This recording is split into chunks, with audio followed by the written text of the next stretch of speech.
Okay, तो link वो expire हो गया था। आवाज क्लियर आ रही है अभी? हारिस हाशमी।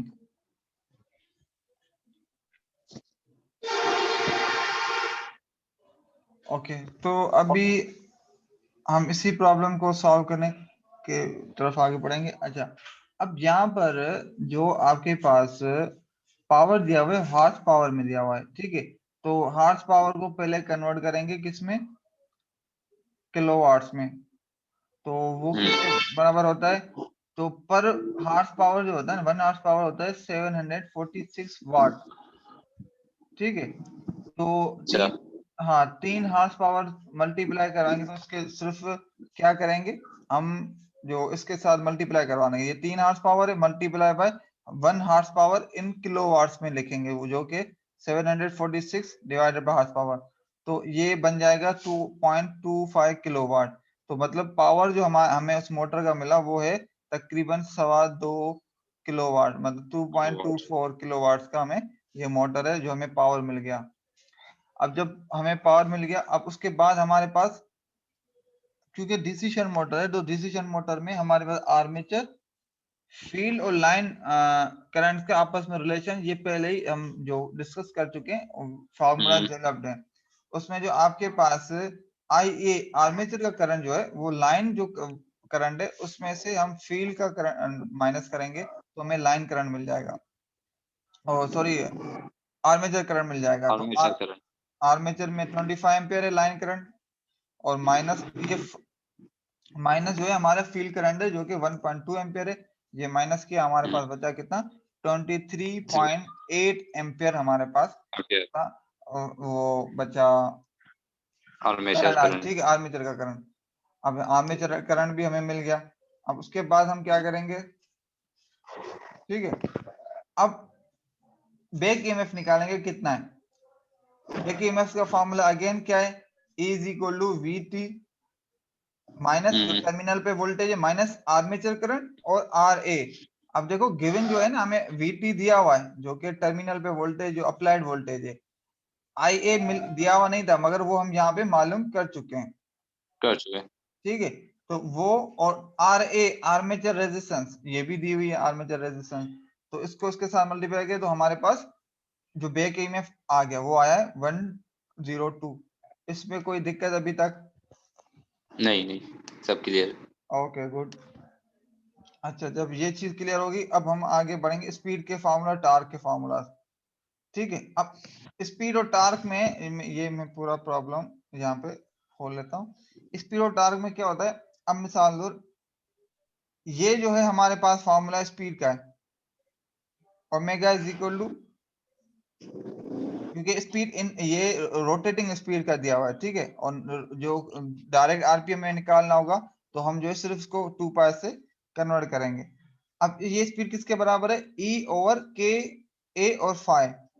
अब यहाँ पे इश्यू क्या हो रहा है, के ए और फाइ की वैल्यू क्या होगी, ठीक है। ये फार्मूला है, मेन फार्मूला ये। तो हमें इसमें चाहिए के ए की वैल्यू पता होनी चाहिए ना, बिल्कुल। वो पता नहीं है। बाकी फाइ की वैल्यू दी हुई है, वो हमें ये दी हुई है, देखो ये जो फ्लक्स है ना ये दिया हुआ है फाइ। रोटेटिंग स्पीड हमें मालूम करनी है, ई हमने मालूम कर दिया, के ए क्या होगा? तो के ए का जो फार्मूला वो ये है, के ए किसके बराबर है? Is equal to p capital n upon 2 pi m, m. ठीक है।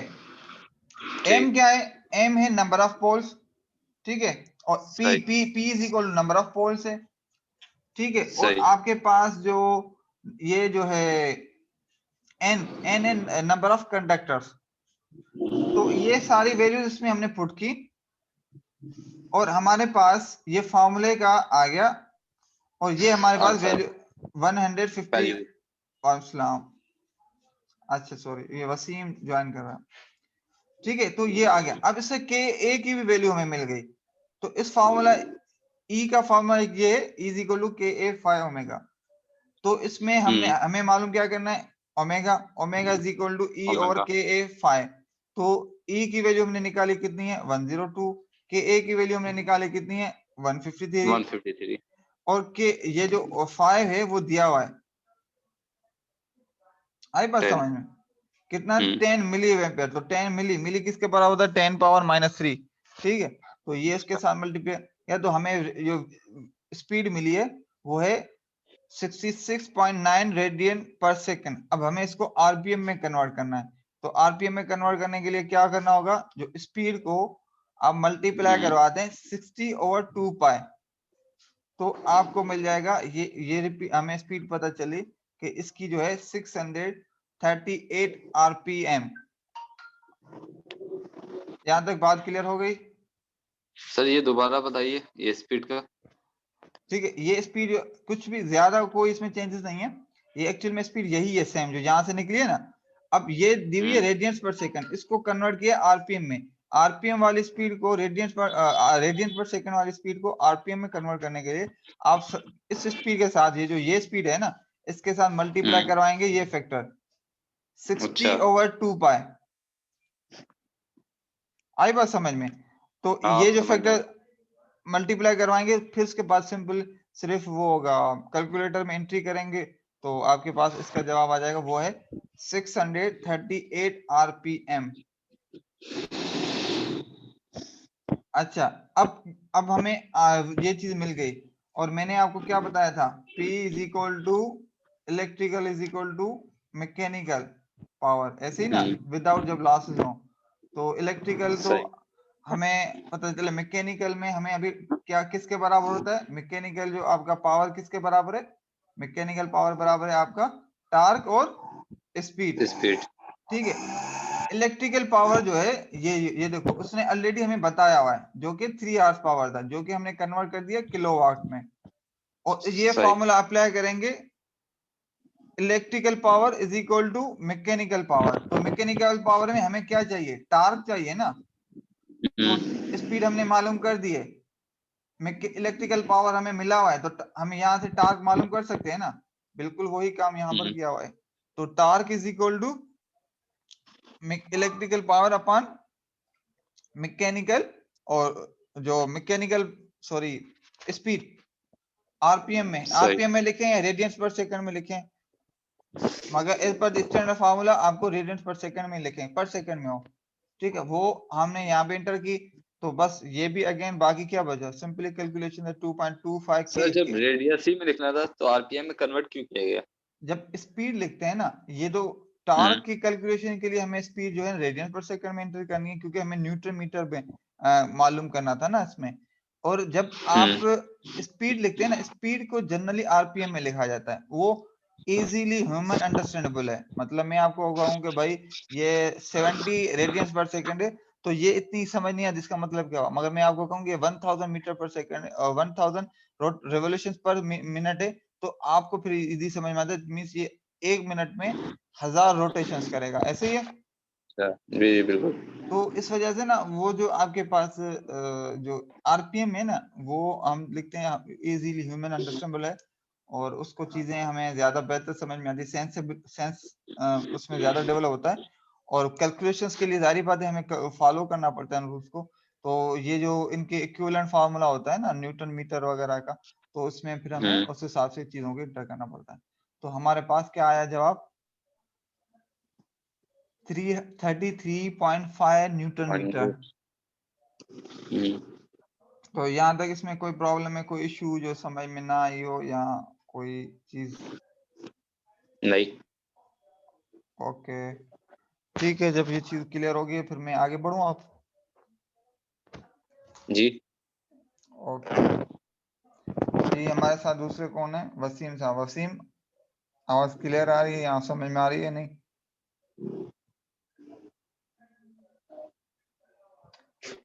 वसीम प्रेजेंट हैं पर आई डोंट नो कि शायद। अच्छा, अब यहाँ पर जो है हमारे पास दूसरा है मोटर एग्जांपल 2, ए 10 हार्स पावर। अब 10 हार्स पावर मतलब बहुत ज्यादा पावर हो गया। वो 15 volt DC series motor takes 40 ampere at full load, और स्पीड उसकी कितनी? 1800 RPM. What is the torque 830 ampere? सवाल समझ में आया नहीं? समझ में आया। क्या समझ में आया, थोड़ा समझाएं। इसका हॉर्स पावर 10 है, ठीक है, और 1 मतलब 115 वोल्ट डीसी सीरीज है, 40 एम्पियर करंट है, load of speed RPM 1800 RPM है। इसका सही टॉर्क मालूम करना है 30 एम्पियर पे, कि 30 एम्पियर पे इसका टॉर्क क्या होगा। सही। अब सीन यूं है कि पहले उसने हमें जो रीडिंग्स बताई है ना 1800 आरपीएम, वो कब है, जब 40 एम्पियर्स जो है आपके पास वो करंट ड्रा करता है, 40 एम्पियर्स फुल स्पीड पे और फुल लोड पे एम्पियर्स ड्रा करता है, तब उसकी 1800 आरपीएम है। सही। मगर अब पूछ रहा है हमसे टार्क कहाँ पे, जब 30 एम्पियर ले रहा हूं तब बताओ टार्क कितना होगा, वरना तो पहले डायरेक्ट करते। अब इसके लिए फिर हम कैलकुलेशन करते हैं। अब आ जाओ पहले तो वो जो हार्स पावर को उसमें रेगुलर पावर में कन्वर्ट करते हैं। ठीक है, तो हार्स पावर को रेगुलर पावर में पहले कन्वर्ट किया, तो ये क्या हो गया, 10 multiply by 746 watt divided by, मतलब ये हार्स पावर जो हमारा रेगुलर है, ठीक है, ये इसके साथ मल्टीप्लाई करवाएंगे। दूसरे वर्ड्स में मैं ये कहूँ सिंपल जो है ना, आप 10 को उसके साथ मल्टीप्लाई किया, आपके पास हार्स पावर आ गया किलोवाट में, तो ये कितना आया 57.46 किलोवाट। तो पावर को हमने कन्वर्ट कर दिया किलोवाट में पहले बार।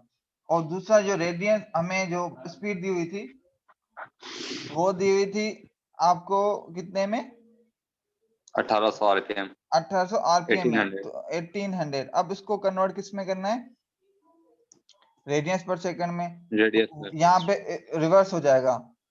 अब omega is equal to 2 pi over, अब 2 पाई, अब ये देखो फार्मूला सेम है, अगर पिछले में आला देखें ना, फार्मूला सेम है। पहले हमने क्या किया था, n is equal to omega 60 over 2 pi किया था, ऐसे ही ना। अब हम क्या कर रहे हैं, अब हमें n मिला हुआ है, ओमेगा निकालना है, तो ये 2 पाई इधर चला जाएगा, तो 2 पाई n हो गया, और 60 डिवाइड में आ गया, तो 2 पाई n 60 वो यहाँ पे बना हुआ है। ठीक है, तो 2 पाई n की वैल्यू पुट की, तो हमारे पास ये आ गया रेडियंस पर सेकंड में, ओमेगा की वैल्यू रेडियंस पर सेकंड, पहली बार ये दोनों कन्वर्जन कर लिया हमने। अब इससे हम निकालेंगे इसका टार्क टोटल। तो टार्क किसके बराबर है, P is equal to T, मतलब जो आपका टार्क ओमेगा, तो torque is equal to P और ओमेगा, तो P कितना है, ये हो गया, ये यहाँ पे वैल्यू रख दी, और ये जो है हमने यहाँ पे रख दी। अब हम ये हो गया, उससे हमें ये टार्क मिल गया। ये अब ये टार्क कितने पे, जब आपके पास फुल स्पीड पे 40 एम्पियर करंट कैरी कर रहा है, तब ये टार्क है। और हमसे पूछता कहाँ पे पूछा है, जब 30 एम्पियर करंट ले रहा है। अब इसके लिए फिर हमें क्या करना पड़ेगा, थोड़ी सी और भी मेहनत करनी पड़ेगी। अब ये मोटर कौन सा है, डीसी सीरीज मोटर। इसके बाद आते हैं यहाँ पर टार्क का जो, ये तो हो गया टार्क हमने निकाला किसमें से, इलेक्ट्रिकल पावर और स्पीड के रिलेशन से। अगर जो टार्क का वो फार्मूला निकालें यहाँ पर, तो दूसरा फार्मूला है वो एक टी इज इक्वल टू के ए और 5ai। अब के एक कांस्टेंट है, ठीक है। अब के ए जो है ना, जो फाइव है ना, फाइव, ये जो मैग्नेट फील्ड है, ये किसके बराबर है, के एफ आई एफ। ये बात समझ में आई, five is equal to, five क्या है, फील्ड की मैग्नेटिक फील्ड, और फील्ड की मैग्नेटिक फील्ड किसके बराबर है, के एफ आई एफ। ठीक है। अब यहाँ पर चीज नोट करने की क्या है, वो ये है कि जब आपके पास मोटर सीरीज में होता है ना, तब क्योंकि सीरीज में करंट क्या होता है, सीरीज में करंट क्या होता है, सीरीज में करंट, सीरीज में जितने भी जो इलेक्ट्रिकल इक्विपमेंट कनेक्टर होते हैं, उनमें करंट हमेशा सेम होता है। मतलब मैं ये यूं कहूं कि मैंने 3 बल्ब्स आपस में कनेक्ट कर दूंगा, तो तीनों बल्ब्स में जो सीरीज में जो करंट होगा ना, मतलब वो तीनों में सेम होगा। हाँ, वोल्टेज तीनों में अलग अलग हो सकता है सीरीज में, मगर तीनों में करंट सेम होगा, तो इस वजह से कहा जाता है सीरीज में करंट सेम है। अब यहाँ पे फील्ड और आर्मेचर दोनों सीरीज में लगे हैं, तभी तो हम डीसी सीरीज मोटर कह रहे हैं इसको। सॉरी, फील्ड और वाइंडिंग दोनों सीरीज में लगे हुए हैं, तो इट मीन जो आपका आई ए और आई एफ जो है वो दोनों क्या है, बराबर है। आई बात समझ में या नहीं? सर आपकी आवाज नहीं आ रही थी, कहाँ ऑडियो तक, डिस्कनेक्ट हो गया था। कहाँ पे डिस्कनेक्ट हुआ था, समझा थोड़ा। ये सीरीज मोटर पे आपने कहा था कि सीरीज मोटर में ये होता है करंट सेम होते। सीरीज मोटर में, हाँ, सीरीज में जितने भी इलेक्ट्रिकल इक्विपमेंट्स होते हैं ना, जब हम उनको वोल्टेज अप्लाई करते हैं तो उन सब का करंट जो होता है ना वो सेम होता है। बात क्लियर हो गई अब? जी ठीक है, सीरीज में जब करंट सेम है तो यहाँ पर क्यों फील्ड और दोनों सीरीज में कनेक्टेड है, तो इन दोनों का करंट भी सेम ही होगा। सेम का मतलब है बराबर होंगे, तो यही पॉइंट ना यहाँ पे लिखी हुई है। ये आई एफ और आई ए मतलब आर्मेचर और फील्ड की वाइंडिंग दोनों सीरीज में कनेक्टेड, दोनों का करंट जो है ना सेम होगा। तो हमने क्या किया, आई ए और आई एफ को कनेक्ट कर बराबर कर दिया, तो मतलब आई एफ और आई ए ये दोनों क्या हो गए, बराबर हो गए, तो स्क्वायर हो गए ये दोनों टर्म। अब बात समझ में आ गई? हाँ आ गई। Okay good. दूसरे लफ्जों में यूं कहें कि अब हमारे पास जो टार्क है ये जो है वो किसके बराबर हो गया, इस ये हो गया, ये फॉर्मूला यहां तक समझ में आ गया। तो अगर मैं आपको कहूं अब आपको टार्क निकाला हुआ है ये, और आई आपको ए दिया हुआ है, सही, 40 एम्पियर। ठीक है, तो के ए और के एफ की वैल्यू मालूम कर सकते हैं? जी कर सकते हैं। ये आई ए स्क्वायर को डिवाइड में इस तरफ लेके आए ऐसे ही ना, ये तो ये फॉर्मूला बन गया। इसमें हाँ वैल्यू बन गया। पुट किया, टी की वैल्यू पुट की और नीचे करंट पुट कर दिया, तो हमें क्या मिला, के ए और के एफ की वैल्यू मिल गई। अच्छा, अब इसी सेम इक्वेशन में अब ये जो इक्वेशन है ना, ये इक्वेशन इस तरह डेवलप हो गई है कि इस इक्वेशन में करंट और टार्क का आपस में रिलेशन बताया हुआ है। ठीक है, अब हमने क्या किया, 40 एम्पियर पे हमें करंट भी पता था और टार्क भी पता था, उससे हमें के ए और के एफ का ना रिलेशन मिल गया, मतलब वैल्यू मिल गई। सही। अब हमें मालूम किस पे करना है, टार्क 30 पे, 30 पे। 30 एम्पियर। तो अगर मैं यहाँ पर 30 एम्पियर पुट करूं आई ए की जगह, तो मुझे टार्क मिल जाएगा, हाँ मिल जाएगा।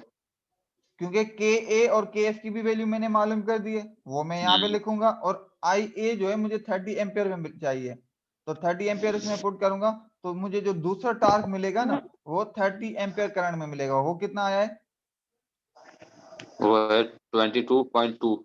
ठीक है, मतलब फुल लोड पे, जब बहुत आप फुल लोड पे होते हैं, मोटर को बहुत समझो कि पूरा लोड दिया हुआ है, तो उस टाइम मोटर 40 एम्पियर आपका करंट ले रहा है, और उस टाइम वो टॉर्क जनरेट कर रहा है वो around about 40 newton metre generate कर रहा है।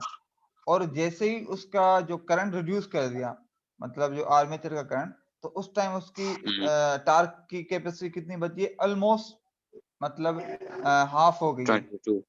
22। तो ये हमने एक रिलेशन इसमें प्रॉब्लम में किया कि जब एक फुल लोड से रिड्यूस लोड पे आ जाते हैं, तो उस टाइम जो आपके पास टार्क में किस तरह कैलकुलेट करते हैं और क्या चेंजेस आती हैं, वो हमने कैलकुलेट किया। तो इसमें अभी कोई क्यूरी हो या जो समझ में ना आई हुई हो बात, तो जरूर नहीं पूछ। ये तो क्लियर हो गया। Okay good. अच्छा, तो बाकी एक दो प्रॉब्लम और हैं, एक ही प्रॉब्लम है असल में, मगर उसके दो पार्ट हैं, तो मैं ये करवा के फिर उसके बाद जो है आज का लेक्चर वाइंड अप करूंगा। अब आई होप की चीजें समझ में आ गई होंगी, कोई मुश्किल नहीं होगा। बाकी मैं दोबारा लेक्चर देख लूंगा। हाँ जरूर जरूर देखें, जो भी जहाँ भी क्यूरी हो तो डिस्कस कर लिया करें कि क्या चीज समझ में नहीं आई। अच्छा, अब हम बढ़ते हैं एक और problem. 220 volt DC shunt motor draws a 10 ampere at 1800 RPM The armature resistance is 0.2 and field winding resistance is 440 ohm. What is the torque?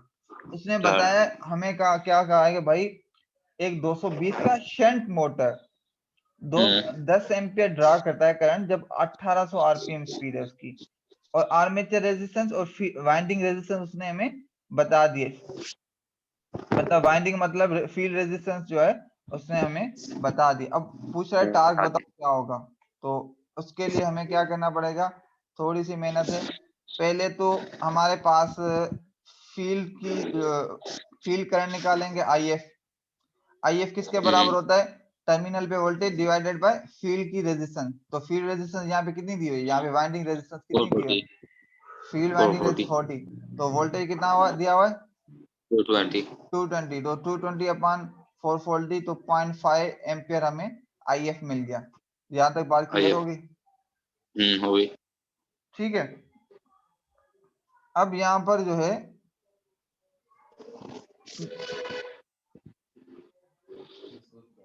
ठीक है, अब ये हमारे पास नेक्स्ट जो रिलेशन है वो है कि क्योंकि डीसी शंट मोटर में हमारे पास जो रिलेशन होता है आर्मेचर फील्ड और लाइन करंट का, वो ये होता है डीसी शंट मोटर में, और उसने हमें क्लियरली बताया हुआ है। ठीक है, यहाँ पर तो हम वो ले आएंगे, उससे हमें लाइन जो आर्मेचर करंट निकालना है। आई बात समझ में? तो लाइन करंट कितना है 10 एम्पियर, और फील्ड करंट हमें कितना निकला है 0.5, तो 10 में से माइनस किया तो 9.5 आ गया। ये सिंपली हमने एक इक्वेशन ली, उससे IA का हमने निकाल दिया। अब ये हो गया हमारा आर्मेचर का करंट। अब इससे निकालेंगे हम बैक ईएमएफ। ठीक है, बैक ईएमएफ किसके बराबर होता है, अगेन ये सेम फार्मूला वो जो हम यहाँ पर करके आए हैं पहले, E is equal to VT minus IARA। ठीक है, तो E is equal to VT कितना है, मतलब टर्मिनल वोल्टेज 220 माइनस IA हमने ये निकाला हुआ है, और बाकी जो RA है आर्मेचर रेजिस्टेंस वो हमें दी हुई है, ये देखो। ठीक है, सही, तो ये हमने वैल्यूज पुट कर दी, EA हमें मिल गया 218 वोल्ट। अच्छा, अब ये चीजें हमारी हो गई क्लियर। सही, उसके बाद हमारा जो फॉर्मूला है इलेक्ट्रिकल का फॉर्मूला, इलेक्ट्रिकल पावर का फॉर्मूला क्या है, P is equal to EIA, ऐसे ही है ना, वोल्टेज और करंट, ये इलेक्ट्रिकल का फॉर्मूला। IA हमें मिल गया है, E हमने निकाल दिया है, इलेक्ट्रिकल पावर मिल जाएगा। हाँ मिल जाएगा। तो हमने वही किया यहाँ पे 118 वोल्ट जो कि हमने ये निकाला EA, और ये जो IA जो है वो करंट हमने ये निकाला, उसमें पुट किया, हमारे पास ये इलेक्ट्रिकल पावर जो है मिल जाएगा। अच्छा, अब अगेन फिर जो हमने क्या कहा था, इलेक्ट्रिकल पावर और मैकेनिकल पावर एक दूसरे से क्या है, बराबर है अंडर नो कंडीशन लॉसेस। ठीक है, हम लॉसेस को फिलहाल कंसीडर नहीं कर रहे। तो इलेक्ट्रिकल पावर तो हमें मिल गया, मैकेनिकल पावर किसके बराबर है, इलेक्ट्रिकल वो टॉर्क और स्पीड, टॉर्क और स्पीड। बात समझ में आ गई? और स्पीड उसने हमें दी हुई है जी आरपीएम, इसको रेडियंस में कन्वर्ट करने का फॉर्मूला रेडियंस पर सेकंड में कन्वर्ट किया।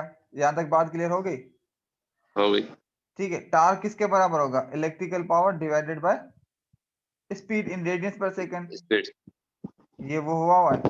तो इलेक्ट्रिकल पावर ये इसको यहाँ पे प्लेस करें, ठीक है, और यहाँ पर जो स्पीड है वो जो हमने कैलकुलेट किया उसको यहाँ पर प्लेस कर दें, तो आपके पास क्या आ गया, ये टार्क आ गया। फिर तो सिंपली बस कैलकुलेटर में पुट करेंगे तो आपको ये वैल्यूज मिल जाएंगी। तो टार्क मिल गया, जो हमसे उसने पूछा था वो हमने उसको बता दिया। इसमें कोई कंफ्यूजन? देखो सिर्फ फ्रेम में क्या रखना है कि शंट मोटर है तो 3-4 चीजें इक्वेशन ज़हन में होंगी ना, आप इजीली कर सकते हैं, पावर, स्पीड और टार्क और IF और IA। शंट में जो है आपके IA और IF जो है ना ये दोनों बराबर नहीं है, मगर जब सीरीज में होते हैं तो IA और IF दोनों बराबर हैं। दोनों के फॉर्मूला जो है ना, ये जो आप लोग मैंने पहले पूरा एक एक का अलग अलग करवाए हुए हैं, तो अगर कंफ्यूजन हो तो वहां से भी आप देख सकते हैं।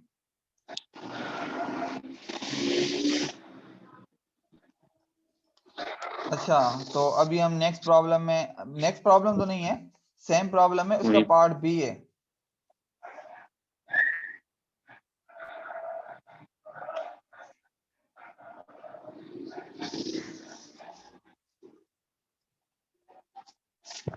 ओके, अच्छा अब हमारा क्या है कि जो ये गिवन डिटेल्स है वो ये सेम है। अब इसने हमसे एक एडिशनल चीज दी है, what will be the speed and line current at torque of 20 newton metre if the current field current is constant. बात समझ में आई? इधर हमसे क्या पूछा था, उसने कहा कि भाई टार्क निकालो, ये कंडीशन है, वो हमने निकाला 11 न्यूटन मीटर निकला। अब उसने इधर हमसे उसने कहा है कि भाई ये बताओ कि what will be the speed and line current a torque of 20 newton metre. मतलब टार्क अगर 20 न्यूटन मीटर का आपका टार्क हो तो उस टाइम स्पीड और लाइन करंट कितना होगा? जो फील्ड करंट है वो कांस्टेंट है, मतलब आई एफ जो हमने निकाला है वो कांस्टेंट है। इट मीन जो हमने कैलकुलेशन आई एफ की यहाँ पर की है ना, वो सेम ही रहेगी। बात समझ में आ गई? और उसने हमसे पूछा क्या, आई फील्ड लाइन करंट जो कि आई एल, और उसने हमसे क्या पूछा है, टार्क दिया हुआ है, और दूसरी कंडीशन कौन सी पूछी थी, करंट पूछा था, टार्क बताया हुआ है, और स्पीड पूछी है ओमेगा। चलो इसको आगे बढ़ते हैं। तो इसको कैसे करना है भाई, पहले आएंगे इस पे, बैक ईएमएफ का जो फॉर्मूला है हमारे पास E इज इक्वल टू के फाई ओमेगा। तो इसमें इसको हम अब करेंगे, इसमें से हम के फाई की वैल्यू मालूम करेंगे, ठीक है। के फाई इज इक्वल टू ये जो है, तो ये ओमेगा इधर मल्टीप्लाई में इक्वल किस तरफ जाएगा, डिवाइड में आ जाएगा, ठीक है। अब जो E जो है हमारे पास वो हमने ऑलरेडी कैलकुलेट किया हुआ है, सही। ये कितना है E, ये हमने कैलकुलेट किया हुआ है यहाँ पर, ठीक है। 218 वोल्ट।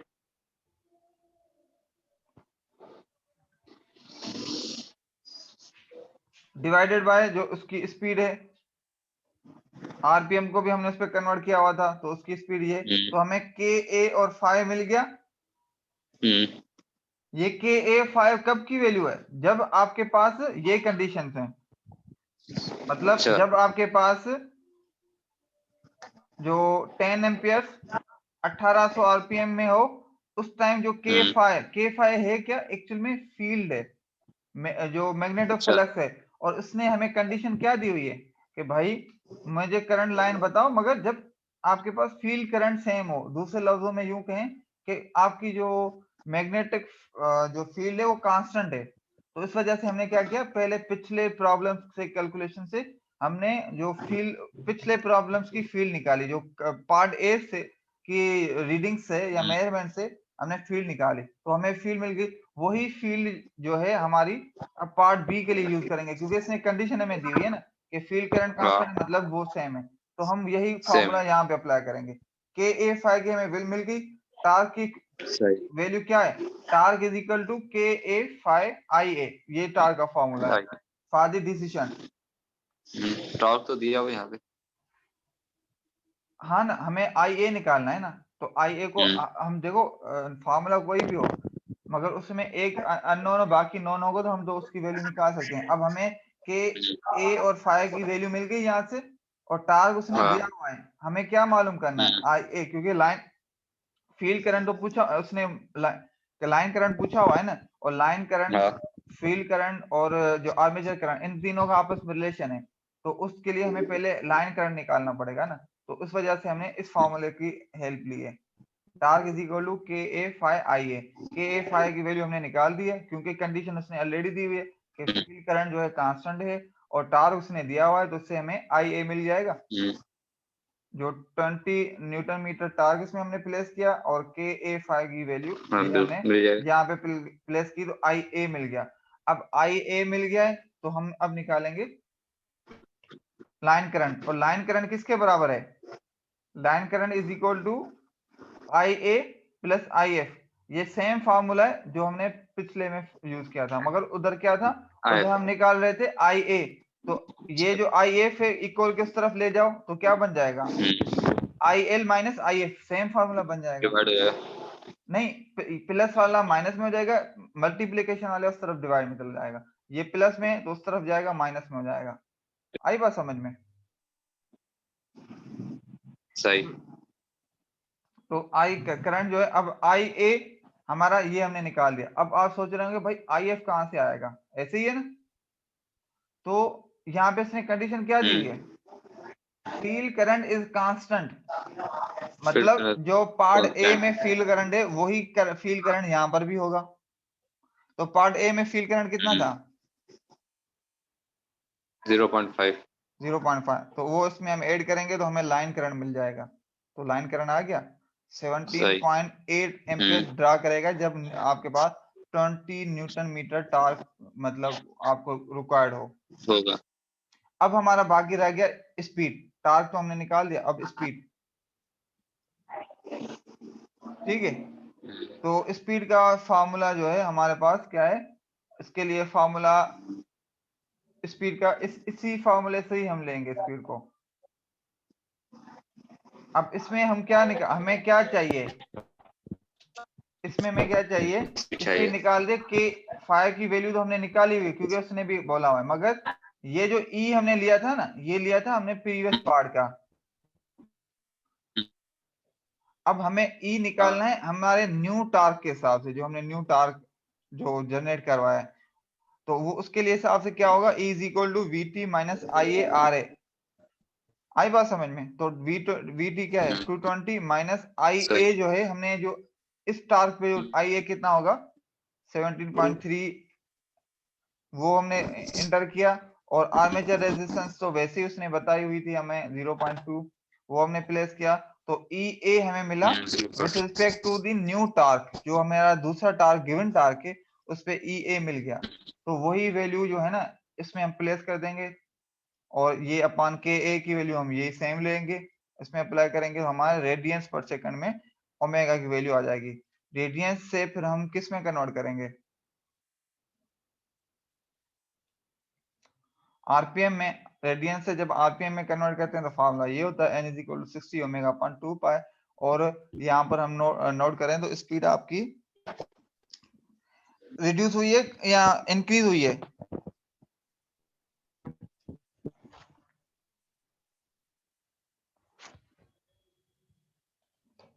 जी हारिस हाशमी।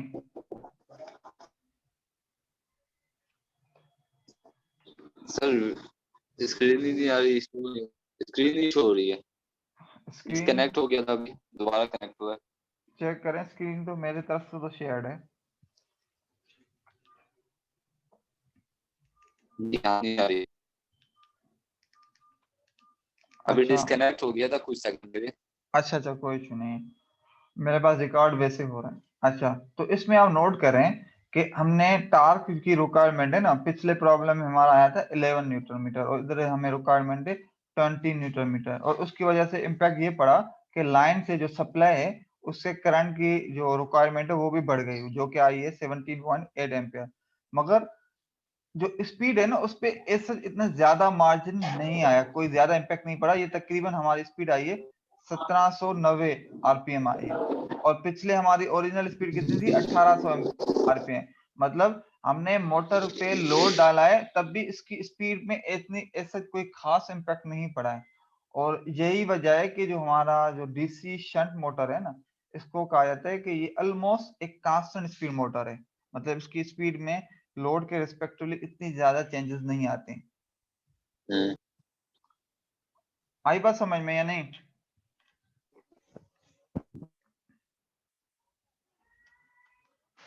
तो डीसी शंट मोटर जो है हमने इसका आज प्रॉब्लम्स किए with respect to different variables. अब इसमें किसी को भी क्यूरी हो, जो चीज समझ में नहीं आई हो, यहाँ जो पूछनी है तो बेशक पूछें, अदरवाइज जो मैं इस लेक्चर को मेरी तरफ से आज का यहीं वाइंड अप होगा।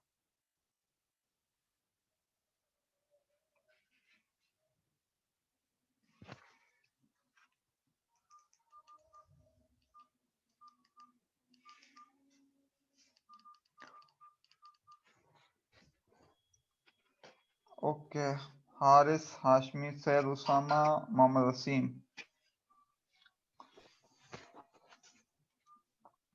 ठीक है, क्लियर है हारिस?